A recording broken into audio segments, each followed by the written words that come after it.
Greetings, teachers, educators, guides. I am Ruby Orozco Santos. Welcome to my garden, located here in what we currently know as El Paso, Texas, in the beautiful river valley that we call the Paso del Norte region.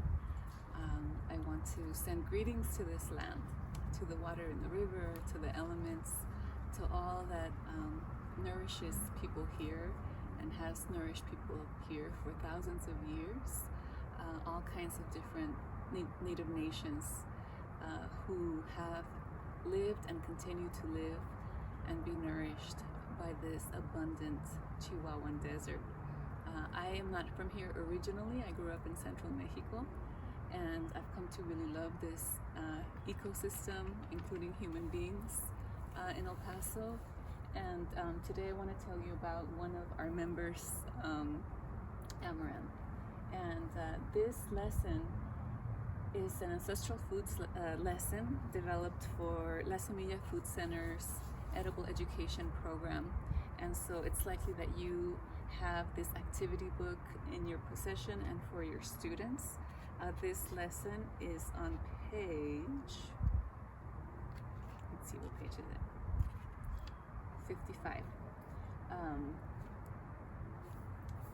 And so let's get started. I'll give you a little bit of background, a little bit of fuller knowledge than what's in the lesson, so that you are, prepared to have these conversations and guide students through it. These lessons were developed so that students can actually do the lesson on their own at home, with maybe a little bit of grown-up support, but primarily on their own. And however, if you do have the opportunity to speak to the students ahead of the lesson, it would be great to try to get the conversation started before they receive their booklet and any materials that come with it. Maybe asking them if they already are familiar with Amaranth, what they know about it, if they've, tasted it, if they've heard their family talk about it. Amaranth is actually a globally available plant. It's not only an ancestral Mexican food, it's available all over the world and known by different names. Excuse me. For example, in India, it is known as Rajgaru, which means the grain of kings. And in Mexico, its original name is Huautli, but we'll get to that. First, I was mentioning inviting curiosity, right? Maybe folks already know a little bit about it, have tasted it, and then also asking about drought-tolerant plants, right? Do children already know what those are and why they might be important? Could be another entry point to the conversation.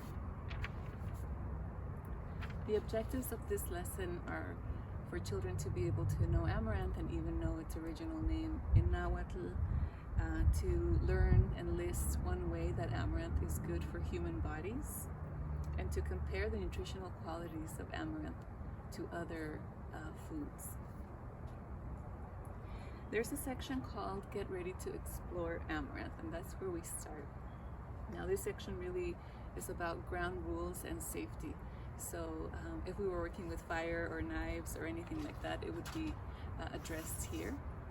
But since we're not, the primary invitations in this section are for students to listen to their bodies, to take breaks if they need to, and to also notice if any feelings come up for them as they hear the story of Amaranth, and to know that there's space within this booklet to journal a little bit about that. Also in this section, it's a reminder to clean up after themselves with any wrappers or any papers that might get spread on the table as they work on this lesson.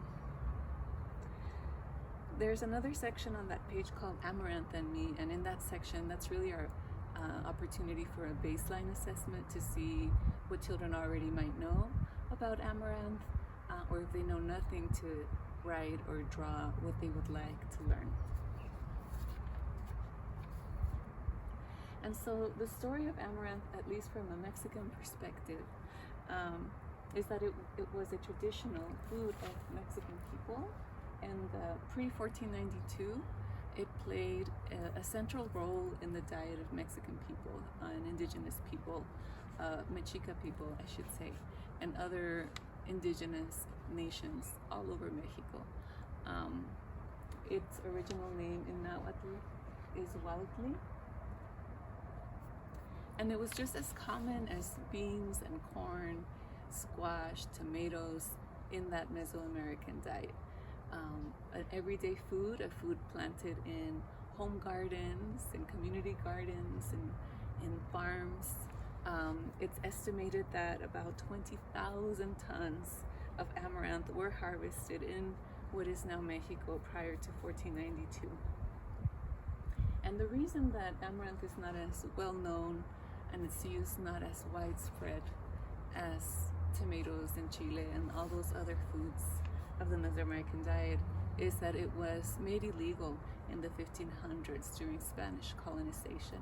So the Spanish believed that amaranth was a heretical plant due to its importance in spiritual ceremonies, and also because it was one of the main food sources for the warrior class, so as part of a military strategy of colonialism.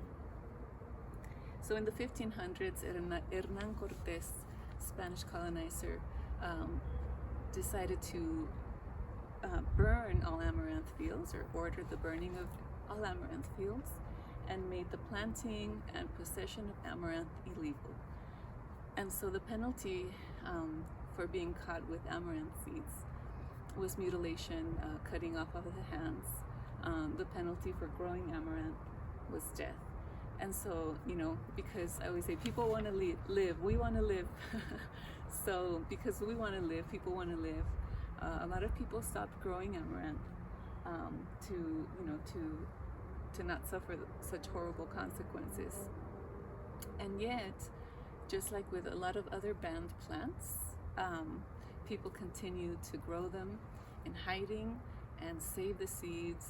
And so these brave seed keepers maintained amaranth alive in different corners of Mexico.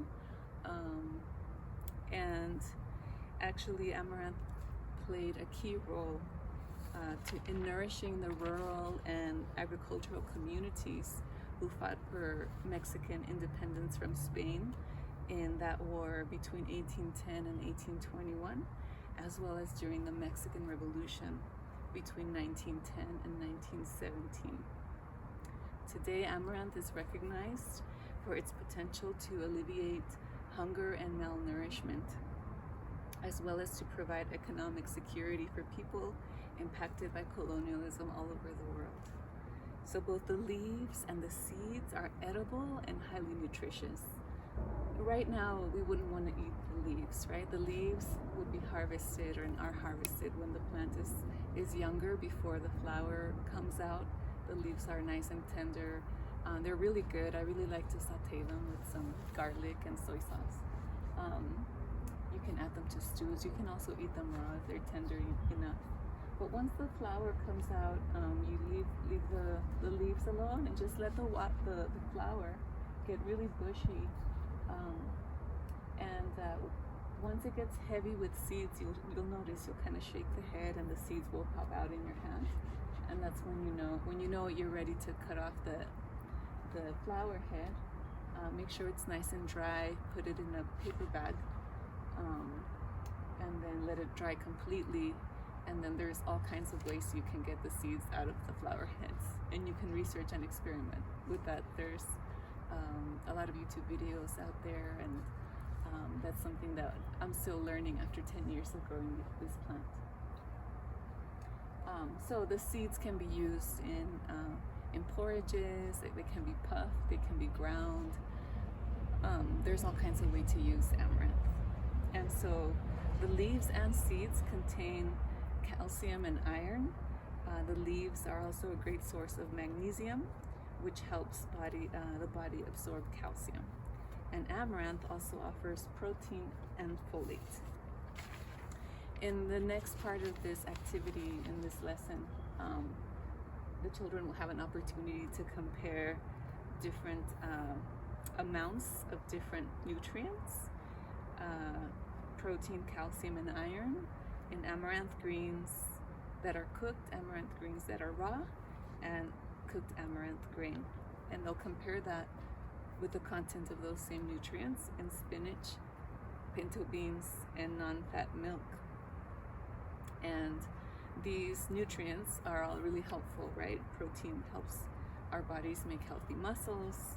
Calcium helps us with bones, making strong bones. Iron helps us to have healthy blood. And so these are all different ways that amaranth can support human bodies. If you are receiving kits for the children in your program through La Semilla Food Center, it's likely that they've received a bar of Dulce de Alegría, which is a sweet kind of energy bar. Consists of puffed amaranth grain and honey. Sometimes it has peanuts and raisins and other things, but I believe the ones that we try to source were simply amaranth and maybe chocolate in some cases, just in case there is any kind of nut allergies. But I digress. So if you did not receive those for your children, if you're not in that program and you're watching this video in some other capacity, you can still source those dulces de alegría on the internet fairly easily, just with a little bit of planning ahead of time to make sure that they arrive to you in time. There are different vendors in the US that sell them. If you're in a border city like we are, it's very easy to find them across the border in our sister cities and any traditional Mexican candy store, and maybe even in traditional Mexican candy stores or groceries in your area. And so the next section in the booklet offers some links to YouTube videos for children to watch while they're enjoying their snack, so they can see the traditional ways of harvesting the seeds and making these dulces de alegría in Mexico with the really cool videos. Even if they don't speak Spanish for the second one, they can still observe and appreciate the process of production.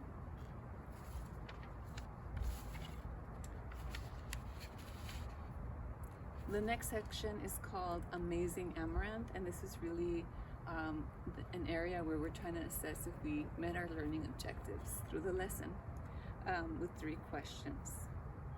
I'll also offer you some additional resources and ideas for things that you can do with your students, different videos that you can watch.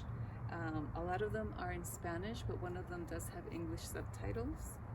And I'll even share with you a link where you can purchase amaranth seeds for your own gardens. And so that concludes this lesson on amaranth. I hope that the information in this video is helpful to you as a teacher and an educator, and that you also learned something exciting and new, and that you're just as thrilled as we are here about this amazing plant, amaranth. Take care. Bye-bye.